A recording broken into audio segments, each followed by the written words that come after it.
सुरक्षित यात्रा हाम्रो प्रतिबद्धता, किनभने हामी मुस्ताङको यात्रामा आज फेरि तय गरेका छौँ। नमस्कार दर्शकबिन्दहरू, सदा जस्तो हामी चाहिँ नेपालको प्रसिद्ध एकदमै रमणीय स्थल मुस्ताङको यात्रामा निस्केका छौँ। बाहिर एकदमै रमाइलो छ, धुलियाम्मे यो सडक, धुलोले कुनै पनि इफेक्ट नपारे पनि महसुस छुट्टै किसिमको छ।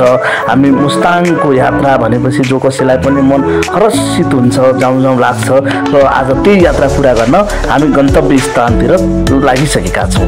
आउनुहोस्, हामी मुस्ताङसम्मको यात्रामा तपाईँहरू सँगसँगै हामी सँगसँगै तपाईँहरूले पनि यात्रा गर्नुहुँदैछ यो भिडियोमा।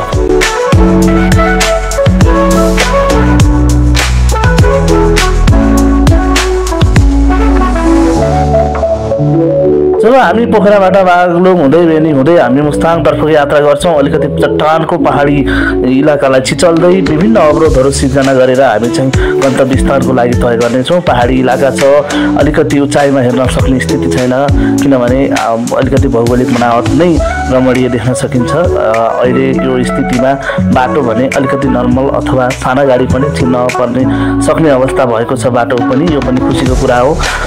हामीसँग एकदमै गाडी पनि होचो खालको गाडी छ, सम्भवतः अझैसम्म हाम्रो गाडीले छोएको छैन।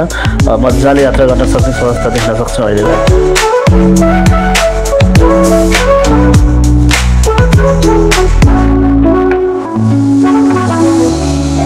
बाटो जे जस्तो भए तापनि यात्रा एकदमै रमणीय छ, महसुस गर्न लायक भइरहेको छ। विभिन्न बाइकहरू विभिन्न ठाउँहरूबाट विभिन्न भ्रमण गर्नेहरू घुम्न आउनेहरूको एकदमै बाक्लो उपस्थिति देख्न सकिन्छ। विभिन्न निर्माण कार्यहरू धेरै भइरहेको अवस्था पनि देख्न सकिन्छ। सम्भवतः केही समयपछि अझ यसको स्तर उन्नतिले छुट्टै पहिचान दिनेछ।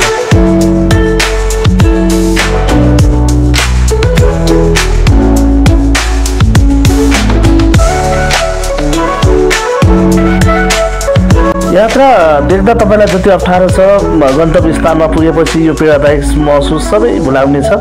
हामी केही अप्ठ्यारोहरू छिचलेपछि फेरि हामी त्यो अप्ठ्यारोपनलाई बिर्सेर केही कालोपत्रेहरूको बिचको पनि हामीले यात्रा तय गर्छौँ। विभिन्न ठाउँहरूमा सामान्य कटेजहरू, ग्रामीण इलाकाका विभिन्न किसिमका कटेजहरू देख्न सकिन्छ। विभिन्न चट्टानहरूले आफ्नै रूप लिएका छन्, रुख बिरुवाहरू, हावापानी। अब यो कुनै नेचुरल, टोटल्ली नेचुरल, यो एकदमै रमाइलो छ। यो यात्राभर तपाईँहरूले हामीलाई साथ पक्कै पनि दिनै पर्ने हुन्छ। हामी कर्मिक रूपमा यात्रामै छौँ। विशेष गरी हाम्रो चालकमा हुनुहुन्छ हरकिशोर लम्सालजी, आफैले आफ्नो पहिचान दिइसक्नु भएको छ। हाम्रो देशव्यापी रूपमा विभिन्न स्थानहरूको भ्रमणको लागि उहाँको एकदमै ड्राइभिङ स्किल एकदमै दक्षता छ, किनभने हामी अनुभव उहाँको धेरै सालदेखि गर्दै आएका छौँ र उहाँले पक्कै पनि आफ्नो यात्रा सुरक्षित पुर्याउनेछ। यो सुक्खा बन्दरगाह जस्ता देखिने यी घरहरू, माटाका घरहरू, ढुङ्गाले बनाएका घरहरू, रमणीय बसौँ बसौँ लाग्ने, तर यी चट्टानले बनेका पहाडका ढिस्काहरू हेर्नुहोस् त कति रमाइलो छ।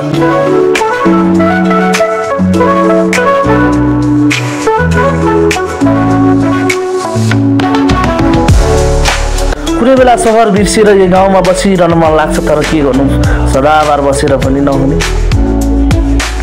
कालो चट्टानलाई चिरेर बनाइएको रोडको यो चिसो तप रसाएर खसेको पहाडको पानी मुखाभरि खाँदाको त्यो महसुस हामी कल्पना मात्र गर्न सक्छौँ, किनभने त्यो सम्भव छैन अहिले त्यहाँ।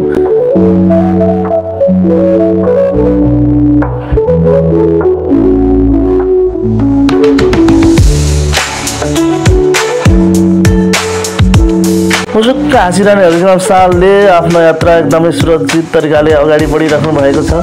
बाइकहरू पनि मजाले यात्रा गर्न सकिने रहेछ। कुनै कुनै ठाउँमा अलिकति असुविधा हो कि भन्ने छ, तर लङ टर्मको लागि छैन। केही समयपछि फेरि हामी सजिलो बाटो पनि तय गर्छौँ। दुई पहाड चिरेर बिचबाट लगेको रोडको बिचमा हिँड्दाको यात्रा, दायाँ हेरो पहाड, बायाँ हेरो पहाड, अगाडि हेरो पहाड, हेर्नुहोस् त कति रमाइलो। छेउतिर हेरो खोला, पुलहरूको पनि राम्रो निर्माण भएको रहेछ अहिलेको अवस्थामा, एकदमै रमाइलो लागिरहेको छ।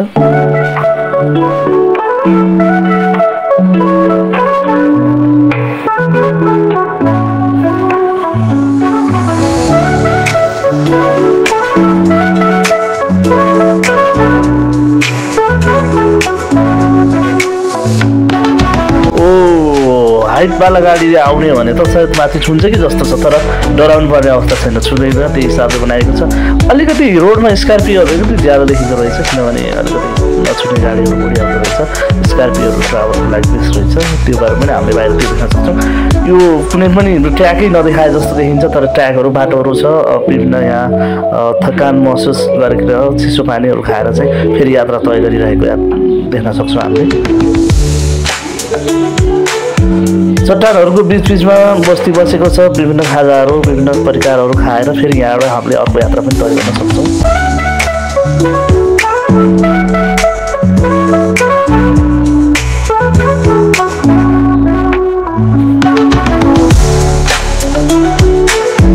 हस् त दर्शकवृन्दहरू, तपाईँहरू हाम्रो यात्रामा सम्भव सबैजनाले स्किप नगरिकन अहिलेसम्म आउनुभयो होला, कस्तो लाग्यो?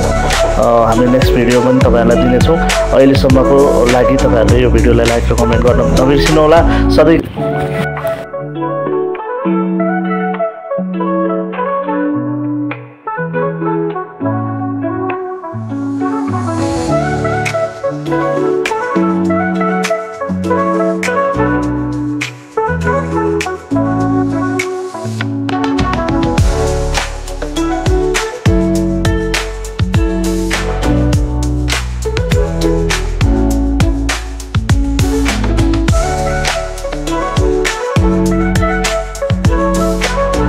का लागि नेपालको अलराउन्ड भिडियोको लागि हामीलाई सम्झनु होला। धन्यवाद। शुभ रहोस्।